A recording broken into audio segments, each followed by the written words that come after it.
Praise the lord. ఈరోజు దేవుని వాగ్దానం సామెతల గ్రంథం 3వ అధ్యాయం 10వ వచనం. నీ కొట్లలో ధాన్యం సమృద్ధిగా ఉండును. ప్రియ దైవ జనమా, నీ కొట్లలో ధాన్యం ఉన్నదా? అంటే దాచుకునేంతగా సమృద్ధి అయిన ఆహారము ఉన్నదా? లేక ఏనాటి కష్టం ఆనాటికి అన్నట్లు ఆర్థిక ఇబ్బందులతో అల్లాడిపోతున్నావా? ఆకాశ పక్షులను చూడడి, అవి విత్తవు, కోయవు, కొట్లలో కూర్చుకునవు, అయినను మీ పరలోకపు తండ్రి వాటిని పోషించుచున్నాడు. మీరు వాటికంటే బహుశ్రేష్ఠులు కారా? నీవు నమ్ముకున్న దేవుడు ఆహారమును సమృద్ధిగా ఇచ్చువాడు.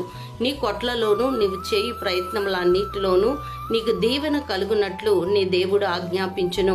నీ ఆలోచనలో, నీ ప్రతి పనిలో, నీవు కలిగిన వాటిలో దేవునికి ప్రథమ స్థానం ఇచ్చి ఆయన్ని కనపరిచినప్పుడు నీ కొట్లలో ధాన్యం సమృద్ధిగా ఉండును. దేవుడు మిమ్మును దీవించును గాక.